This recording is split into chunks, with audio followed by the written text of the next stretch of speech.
Shalom peuple de Dieu, une fois de plus encore le frère Eric. Je rends grâce à Dieu pour la vie. Je rends grâce à Dieu parce qu'il me permet encore d'être en santé et de parler à ses fils et à ses filles. Frères et sœurs, je voulais vous parler aujourd'hui du réveil, de ce que Dieu attend de ses fils et de ses filles. Frères et sœurs, nous avons en tant qu'enfants de Dieu assez dormi. Et c'est pour ça que le monde est dans le chaos qu'il est aujourd'hui. Nous sommes trop tus, frères et sœurs. C'est ce que l'homme vit. C'est ce que l'homme est censé vivre. Je pense que ce que la terre vit et connaît aujourd'hui, c'est grâce aussi à nous les enfants de Dieu qui avons dormi. Et l'Éternel nous dit que nous sommes le sel de la terre et que nous sommes la lumière du monde.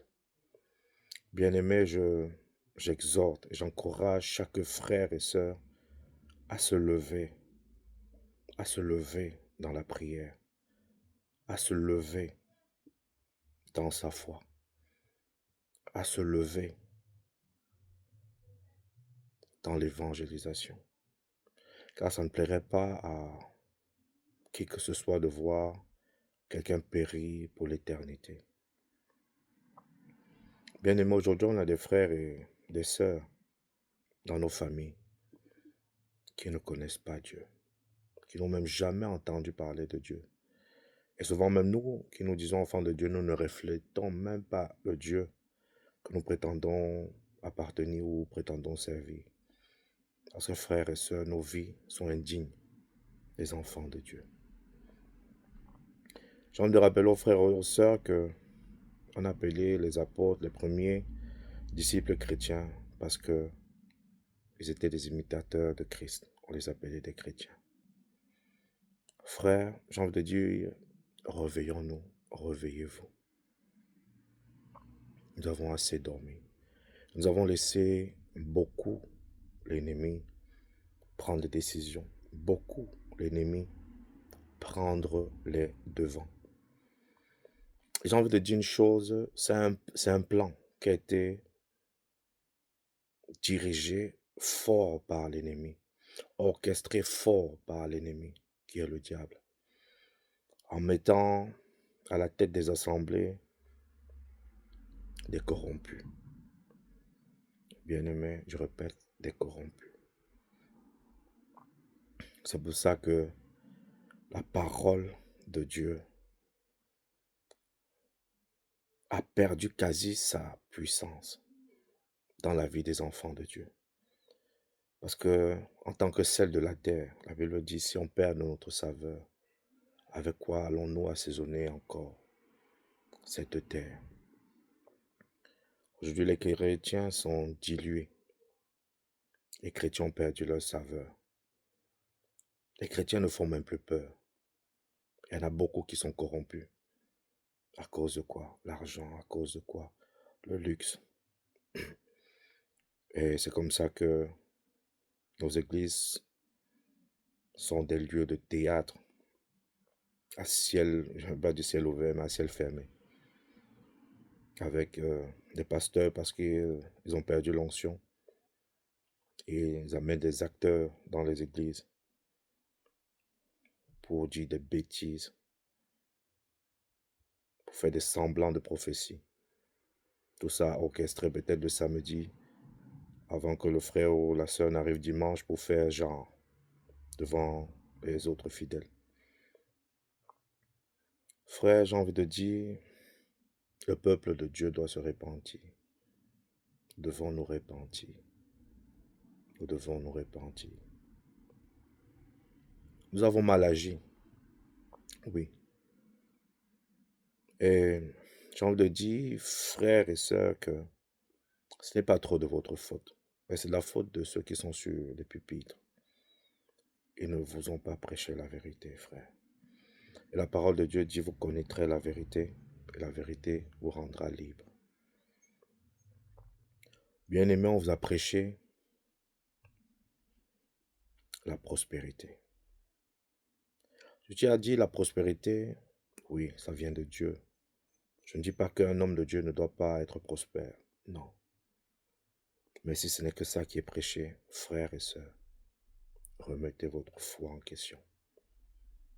Le travail, les lois du succès, toutes ces lois-là, bien aimé, je répète, je ne suis pas contre.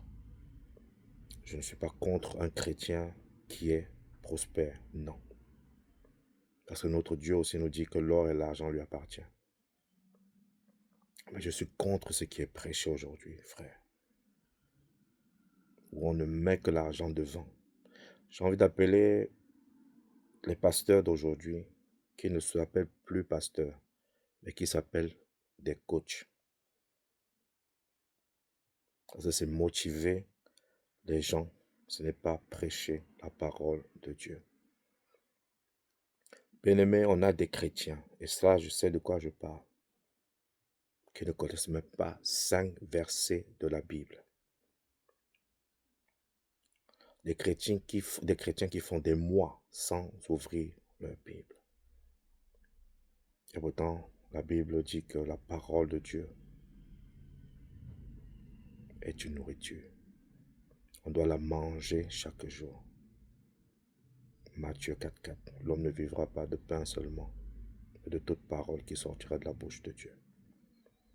La bouche de Dieu, c'est la parole de Dieu. Frère, la Bible nous dit de méditer la parole jour et nuit. Mais si toi, tu peux ne même pas faire 3 jours de jeûne, je ne parle même pas encore du jeûne, je parle juste de la lecture de la parole. Si un frère fait 3 jours, une semaine, un mois sans lire la parole de Dieu, mais il ne peut pas faire 3 jours, une semaine, un mois sans manger. Frère, crois-tu, sœur, crois-tu que tu seras forte spirituellement? Je ne pense pas. Tu dois manger la parole de Dieu, car elle est une nourriture pour toi, pour ta survie spirituelle. Quand on lit Matthieu 4, Jésus est tenté par l'ennemi, par le diable. Jésus connaît la parole, frère. Jésus connaît la parole, sœur. Aujourd'hui, le fait de ne pas connaître l'évangile fait à ce que les frères et sœurs vous gobez, vous acceptez tout, sans jauger. Aujourd'hui, frères et sœurs, la magie est prêchée sur le pupitre. Mais comme le peuple de Dieu ne connaît pas la parole de Dieu, ils gobent tout et disent Amen. Et Amen signifie ainsi soit-il. Donc quand tu valides une connerie que quelqu'un dit, ma soeur, mon frère, ne t'étonne pas que cela ait de l'impact et de l'effet dans ta vie. J'invite mes frères et sœurs dans le Seigneur, même quand vos pasteurs la parlent de l'évangile de Jésus, posez-vous des questions. Moi, honnêtement, je suis contre toute religion qui interdit à quelqu'un de raisonner ou de réfléchir. J'appelle ça de l'aliénation. Dieu ne nous a pas créés comme des automates. C'est pour ça que lui-même, dans sa puissance, son omniscience, son omnipotence, il nous dit, il met entre nous la mort et la vie. Il nous demande quand même de choisir. Il n'a pas voulu que l'homme soit comme un automate. C'est pour dire aux frères et sœurs, réfléchissez beaucoup. Quand quelqu'un vous parle de Dieu, il s'agit de votre âme, il s'agit de la vie éternelle. Ce n'est pas un jeu. Bien-aimé, ce n'est pas un jeu. Tu as choisi Jésus, oui. Mais à quoi servirait-il à un homme d'avoir choisi Jésus, mais à moitié?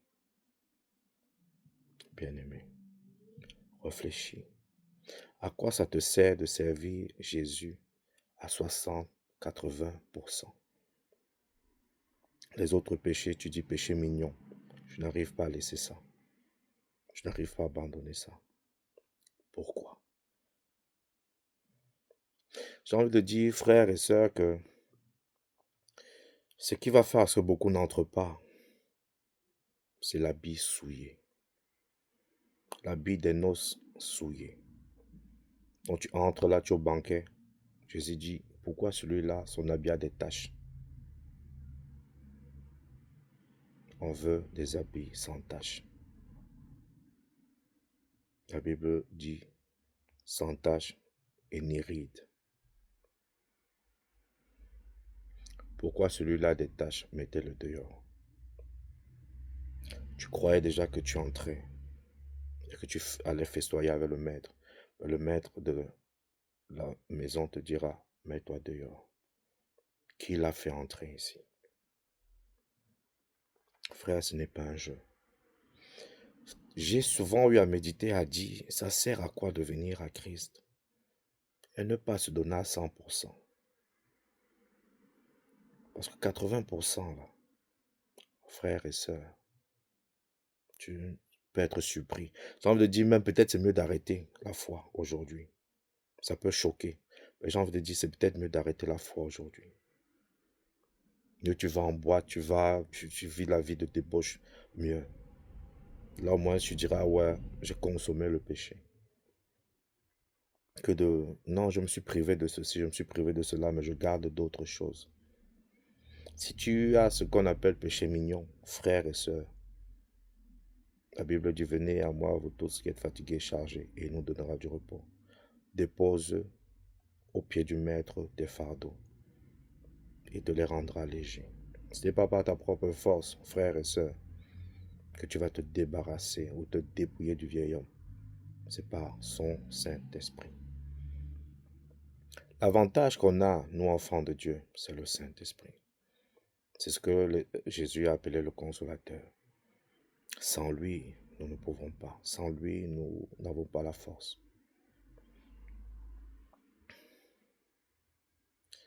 J'ai envie de dire une chose, et beaucoup, nous le faisons. Nous attristons beaucoup le Saint-Esprit. Et la Bible nous dit n'attristez pas le Saint-Esprit. Aujourd'hui, on a tellement dilué la foi. C'est devenu une plaisanterie. Ce n'est même plus Jésus qui dirige. Ce n'est même plus Jésus qui est la tête. Ou qui est à la tête de l'Église. C'est les soi-disant hommes de Dieu. Et c'est dommage. Sortez directement, allez dans les bars, allez, c'est mieux que de servir Dieu à moitié. Ou bien le samedi, faire ça, dimanche, venir, lever les mains vers le ciel. On ne se moque pas de Dieu, frères et sœurs. Ce que l'homme sème, il moissonne. Vous allez voir une chose, frères et sœurs, le diable n'a pas peur du chrétien yo-yo, comme on appelait quand on était plus jeune. Un pied dedans, un pied dehors. Lui, il ne te calcule même pas, il ne te compte même pas comme enfant de Dieu. Donc, frères et sœurs, arrêtez de vous tromper. Si tu sais que tu es chrétien yo-yo, donc chrétien spaghetti, comme on disait dans notre jeunesse, frère, repens-toi. Et dis, Seigneur, je veux vraiment te suivre. Je veux que tu me conduises. Je ne veux plus me conduire ou être conduit par mes vaines passions charnelles. Je veux m'abandonner à toi. Et j'ai envie de dire, frère, ne vous faites pas avoir parce qu'on dit, ce frère est trop spirituel. Bien-aimé, si tu n'es pas trop spirituel. On se moque même souvent dans les églises. Le frère est trop spirituel. Rends grâce à Dieu parce que tu es trop spirituel. Parce que, bien-aimé, le péché est laid. On ne vous dit pas que sans la sanctification, nul ne verra Dieu. La Bible nous le dit. Recherchez la sanctification sans laquelle nul ne verra Dieu. La sanctification n'est plus prêchée. On ne veut pas prêcher les messages qui condamnent les frères et sœurs pour qu'ils sortent du péché. C'est bien-aimé, Jean-Baptiste a crié dans le désert de se repentir. Il avait un message de repentance déjà pour que les hommes soient prêts à accueillir le Fils de l'homme qui était Jésus-Christ et l'accepter comme le Seigneur et Sauveur. Aujourd'hui, ce n'est pas ce qui est prêché. Quand tu parles ou quand tu vis dans la sanctification, quand tu prêches un message de repentance, quand tu appelles les frères à se dépouiller du vieil homme, frère, tu es jugé, condamné. Et j'en n'aime pas ton message. Mais ça ne me surprend pas aujourd'hui parce que la Bible dit il y a beaucoup d'appelés, mais il y a peu d'élus. Je me suis souvent posé la question, mais Seigneur, pourquoi tu nous dis que ça sera comme au temps de Noé? Eh bien aimé, je comprends. Quand tu lis Timothée, 2 Timothée, 2, 3, 4, tu comprends. Le peuple de Dieu aime ce qui le plaît. Les messages qui n'ont pas de sens, même pas conduits par le Saint-Esprit. Animés par la foule, avec des amens bizarres qui n'ont même pas de sens. Tu sais ce que tu as fait la veille. Femme comme homme, tu sais où tu étais, tu sais où tu as dormi. Marié ou pas marié, tu sais comment tu vis. Vous n'êtes pas différents des sorciers, frères, aujourd'hui. Sorciers et sorcières, vous n'êtes pas différents. Non. Vous savez de quoi je parle. Je ne vais pas entrer dans les détails ici. Parce que ce qu'on voit et ce qu'on vit aujourd'hui dans le corps du Christ, bien aimé, même les païens ne vivent pas ça. C'est pour que la Bible dit que même Sodome et Gomorrhe sera jugé mieux. Parce que si au moins ils avaient entendu l'évangile, comme vous entendez aujourd'hui, ils se seraient repentis. Qu'est-ce que vous attendez? Lazare et le riche a dit, pardon, laissez-moi encore aller sur la terre, avait dit, ma famille. C'est ce qui nous attend ici, c'est chaud. Vous aimez ce qui est mielleux. Vous aimez ce qui n'a même pas de sens. Je ne sais pas comment vous faites pour gober autant de bêtises, enfants de Dieu. Tu ne travailles pas. Tu n'as pas de boulot. Tu ne cherches même pas à travailler. On te dit que tu seras millionnaire. Le peu que tu as pour économiser. Parce que ceux qui sont en Europe ici, vous avez des aides. Tu vas, tu donnes. Tu ne cherches pas d'emploi. C'est vous qui volez les habits dans les magasins. La gloutonnerie. Il y a même un péché qu'on ne parle pas souvent beaucoup. La gloutonnerie. Manger beaucoup, boire. L'adultère, alors, n'en parlons plus. L'impudicité, n'en parlons plus. Vous n'aimez pas ça. Des fois, vous voyez même des diacres, des anciens d'église. Mais ce qu'ils font, ça dépasse même la prostituée. Je n'ai rien contre. Mais Jésus-Christ est venu pour nous sauver. Je n'ai rien contre les prostituées, je n'ai rien contre... mais je sais une chose. Christ est venu pour nous sauver. Et le salut est pour tous. Ne soyez pas étonnés que des gens que vous avez insultés ou parlé ou dit c'était ça, c'était, ils vous dévancent dans le royaume des cieux. Frères et sœurs, vous allez être choqués. Faites très attention. Bien-aimés, répentez-vous.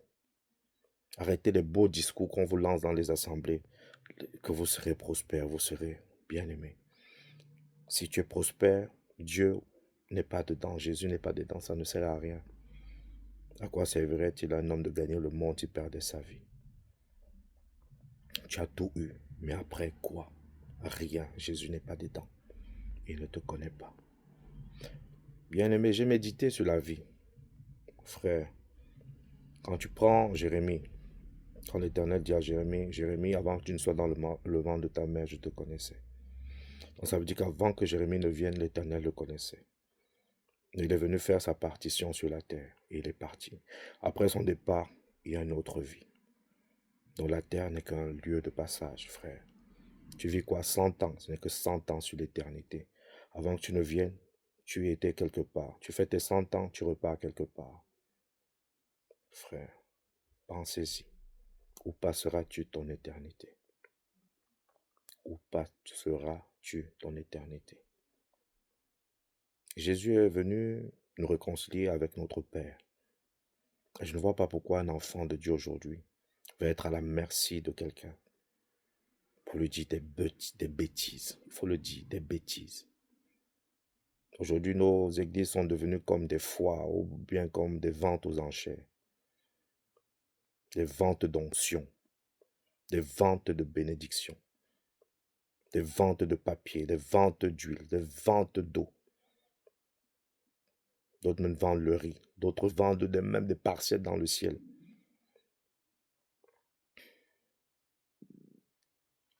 Je connais un qui l'a fait apparemment à Londres, là. Il est malade. Je ne sais pas si c'est une fake news ou une vraie news. Mais, Seigneur Dieu, aie pitié de nous. Faites attention, frère. On ne se moque pas de Dieu, la Bible dit. Ce qu'un homme sème, il moissonne. Même si tu ne moissonnes pas maintenant, tes enfants vont le payer.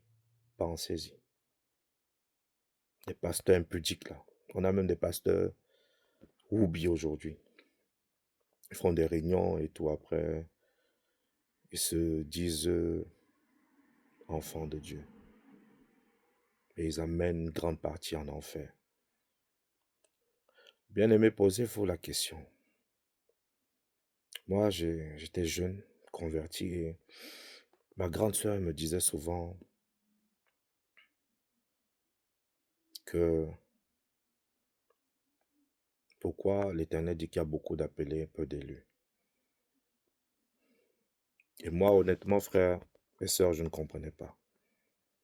Je ne comprenais pas. Je dis, mais Sista, tu vois ça, c'est parce que j'essaie toujours de lui dire, non, c'est pas normal, il y a beaucoup de chrétiens aujourd'hui.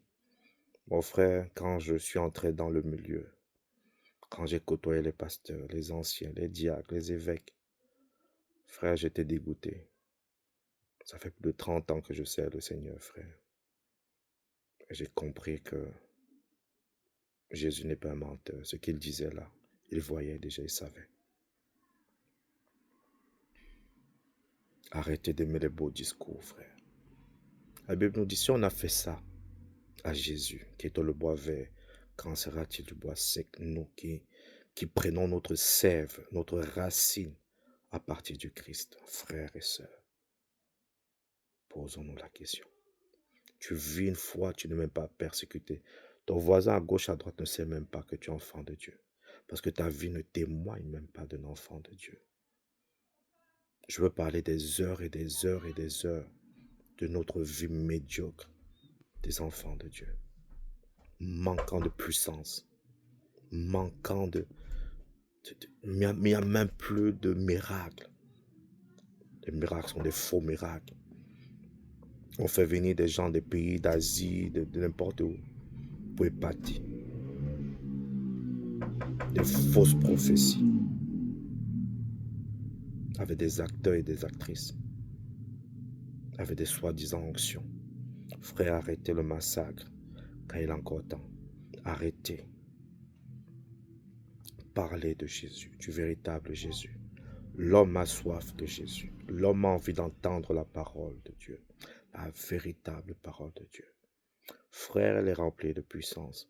Notre Dieu n'est pas un menteur, ni un fils de l'homme pour se repentir. Ce qu'il dit, ça s'accomplit. Mais comme vous avez perdu votre sacerdoce, comme vous avez perdu votre royauté, comme vous avez perdu votre puissance, vous êtes obligé de fabriquer des fausses guérisons, des faux miracles. Pourtant, l'Éternel est vivant. Pourtant, sa parole marche. Pourtant, sa parole est vraie. Bien-aimés, repentez-vous. J'ai côtoyé ceux qui sont sur le pupitre, oui, bien même. Et mon message n'a jamais changé. Frère, j'ai même voulu être corrompu avec des sommes d'argent. Des très fortes sommes d'argent. Mais je dis non. En riant, gardez-les. Je n'ai pas besoin. Car l'Éternel, mon Dieu, je prends ce qu'il me donne. Pas ce que vous me donnez. Mais je prends ce que lui, il me donne. S'il me dit, va à gauche, je vais à gauche. Va à droite, je vais à droite. Couche-toi là, je me couche là. Reste là, je veux te parler. Ma vie lui appartient. Et j'appelle et j'invite les frères et sœurs à s'abandonner réellement à Jésus. Ta vie ne doit plus t'appartenir, frères et sœurs. Et crois-moi, quand tu entreras ou quand tu goûteras à ça, tu ne seras plus corruptible. Tu verras, tu entendras, tu vivras des choses terribles. Frère, j'ai tellement à dire sur ces choses. Aujourd'hui, vous faites des choses, ou vos pasteurs font des choses, vous ne comprenez même pas pourquoi ils le font. Je vais juste vous poser une question pour conclure. Pourquoi on vous demande de dire Amen, Amen, Amen 3 fois? Pourquoi? Moi-même, j'ai fait ça, bien aimé. Mais je ne me suis jamais posé la question, pourquoi on me demande de dire Amen, Amen, Amen 3 fois? C'est quoi? Dieu le Père, le Fils, le Saint-Esprit? Je ne sais pas. C'est quoi? C'est quoi? Quand on vous explique un peu certaines choses comme ça qui sont faites, qui ont les cool, qui ont les biens, mais pourquoi? Aucunement dans la parole, je ne pense pas avoir vu Amen, Amen, Amen 3 fois. Je ne sais pas. Mais posez-vous la question, c'est des petites choses. Comme ça, pourquoi le pasteur va mettre la croix dans sa poche? Pourquoi? Une grosse croix, comme ça, une grosse chaîne en croix dans sa poche. Pourquoi? Bien aimé. Aujourd'hui, on parle de surnaturel. C'est quoi le surnaturel? Posez-vous ce genre de questions. Posez-vous ce genre de questions, frère. Ne soyez pas des idiots ou des aliénés. Posez-vous ce genre de questions. Bien-aimés, je vais vous laisser que l'Éternel vous guide et que les écailles tombent de vos yeux. C'est le frère Eric. Soyez bénis. Que l'Éternel prenne toute la gloire. Au nom de son Fils Jésus-Christ, j'ai ainsi prié et je dis Amen.